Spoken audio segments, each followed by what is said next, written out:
saya minta agar pemberian THR bagi pekerja swasta, BUMN, BUMD diberi paling lambat 7 hari sebelum Hari Raya Idul Fitri. Dan besaran dan mekanismenya akan nanti disampaikan oleh Menteri Ketenagakerjaan melalui surat edaran. Pada tahun ini pemerintah menaruh perhatian khusus kepada para pengemudi dan kurir online yang telah memberi kontribusi yang penting dalam mendukung layanan transportasi dan logistik di Indonesia. Untuk itu pemerintah menghimbau kepada seluruh perusahaan layanan angkutan berbasis aplikasi untuk memberi bonus hari raya kepada pengemudi dan kurir online dalam bentuk uang tunai dengan mempertimbangkan keaktifan kerja.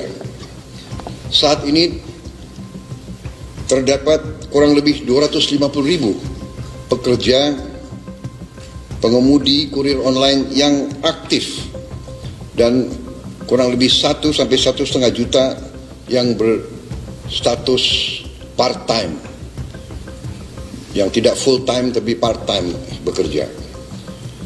Untuk besaran dan mekanisme pemberian bonus hari raya ini kita serahkan dengan nanti akan dirundingkan dan akan disampaikan oleh Menteri Ketenagakerjaan melalui surat edaran. Saudara-saudara sekalian, semoga dengan kebijakan ini para pekerja dan para pengemudi online dapat merasakan libur dan mudik dan Idul Fitri dalam keadaan yang baik. Assalamualaikum warahmatullahi wabarakatuh. Ketemu lagi dengan vlog gua Febrian Muhammad Iqbal, driver online.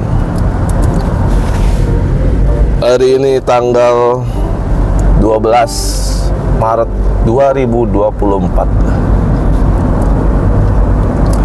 Di hari yang siang agak mendung ini, gue baru berangkat on beat coy.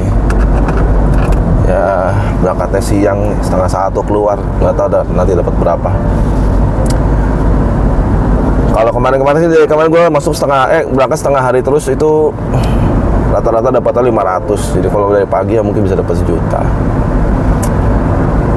Oke teman-teman semua, kali ini gue mau bahas yang lagi hangat nih, yaitu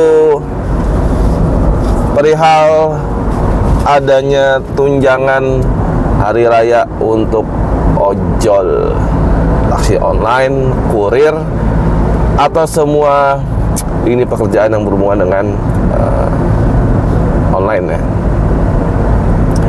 Dalam hal ini adalah mitra. Nah, karena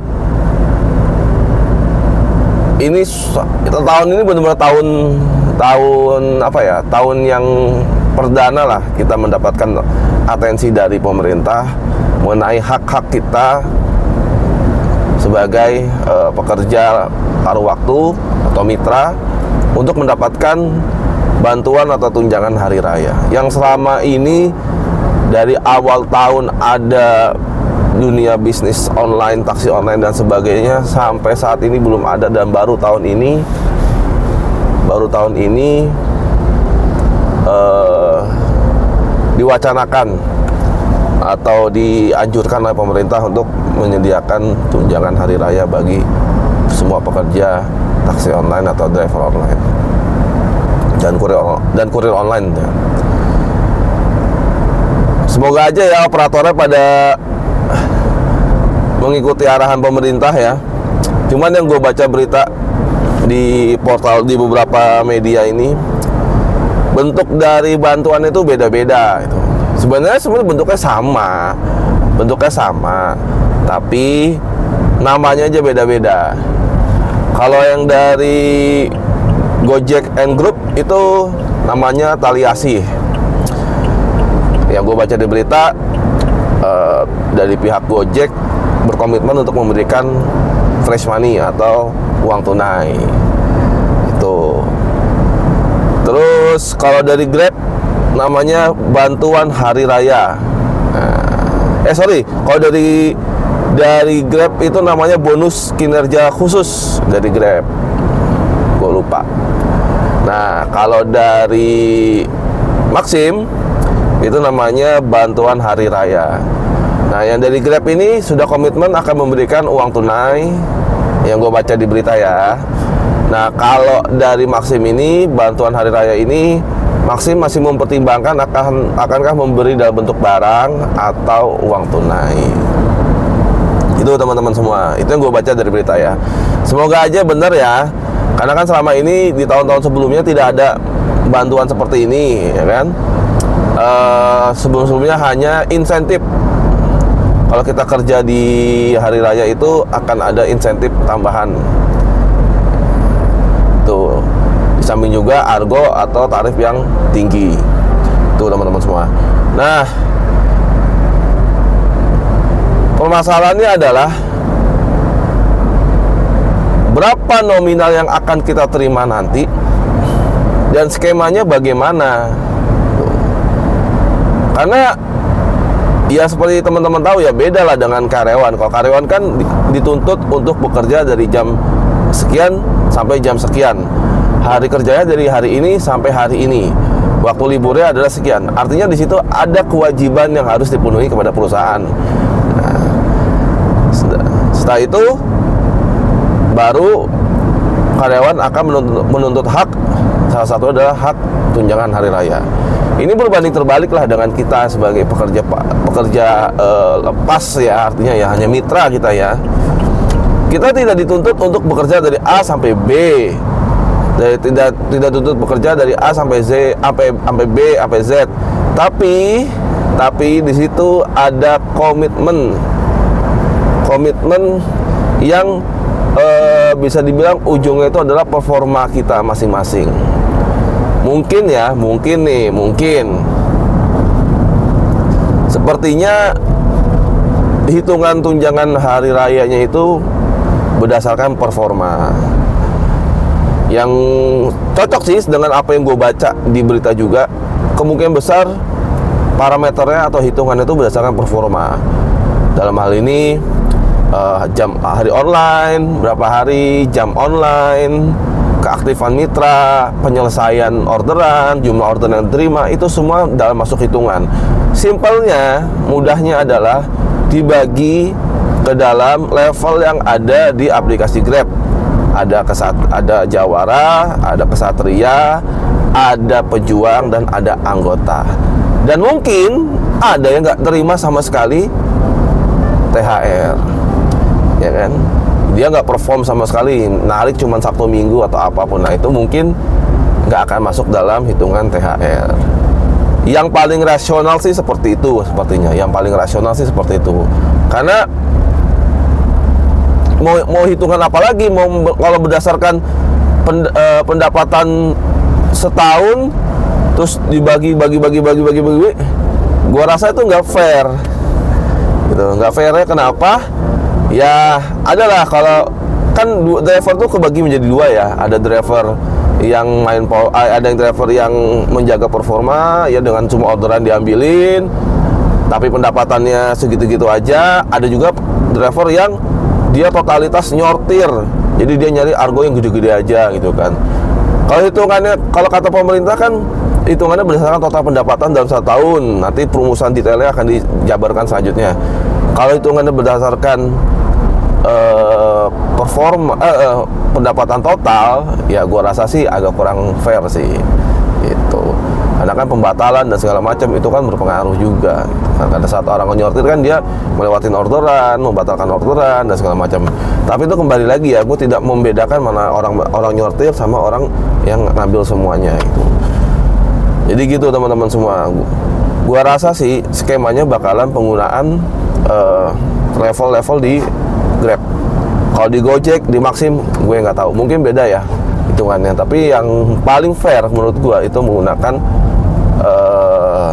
level-level di akun Grab kita masing-masing. Karena di level-level itu sudah mencerminkan, sudah menjabarkan tingkat performa kita secara detail. Jadi patokannya sudah ada. Masalah nominal itu kita kembalikan lagi ke Grab sendiri, ya. Kita kembalikan ke aplikator sendiri. Di situ kan beritanya, keterangannya disesuaikan dengan kemampuan perusahaan. Gitu. Kalau disuruh bayarin semua dengan jumlah mitra yang gue tahu ya, tahun 2023 aja, ini berdasarkan berita di Facebook itu yang terdaftar sebagai driver online itu sekitar 2 juta orang se-Indonesia. Itu 2 juta orang, bro. Ya. Kalau misalkan Grab ada sekitar 40%-nya aja, itu udah hampir 400.000 orang bekerja sebagai Grab atau driver Grab. Bisa bayangkan kalau misalkan Grab harus ngebayarin 400.000 orang itu, wah, bubar Grab. Tapi jangan salah ya, bro. Grab ini sebenarnya beruntung lah dia bisa bermain atau bisa berusaha di Indonesia gitu. Secara Indonesia kan marketnya luar biasa besar. Marketnya itu, pasar itu luar biasa besar dan masif lah gitu kan. Indonesia tuh hampir, kita gak usah bicara Indonesia ya, kita bicaranya Pulau Jawa gitu kan. Pulau Jawa aja itu jumlah penduduknya hampir separuh dari jumlah total populasi Indonesia ya. Dan bicara lagi, misalkan lebih spesifik lagi, Jabodetabek mungkin penduduknya hampir 40 juta 40 juta sampai 30 juta lah ya kan? 30 jutaan lah Jabodetabek. Bayangkan market yang ada di situ kalau bisa digarap sama Grab semua ya. Luar biasa kan? Luar biasa bener. Bayangkan kalau misalkan Grab cuma bisa main atau bisa berusaha hanya di negaranya sendiri. Sebagai contoh di Malaysia atau di Singapura, dia nggak bisa main di Indonesia. Gue yakin Grab nggak akan sebesar sekarang, nggak akan sebesar sekarang, ya, nggak sebanding. Kalau digabung pun ya, antara marketnya Singapura plus Malaysia dibanding dengan market Indonesia, itu juga belum sebanding. Atau digabung dengan marketnya di Vietnam, di Thailand, mungkin itu baru sebanding. Karena market yang sangat luar biasa itu yang ada di Indonesia itu yang membuat Grab global itu sekarang sebesar ini. Dan gue coba cari-cari sumber berita ya kan, gue cari nih, penasaran pendapatan tahunan Grab itu berapa sih. Menurut sumber yang gue dapat, pada tahun 2023 selepas pandemi ya, 2023 Grab mencatatkan transaksi bruto atau transaksi kotor keseluruhan ya, itu sebesar 20,98 miliar US dollar. Atau kalau dikonvert ke rupiah berapa? 328 triliun. 328 triliun transaksi bruto dari Grab selama 1 tahun global ya.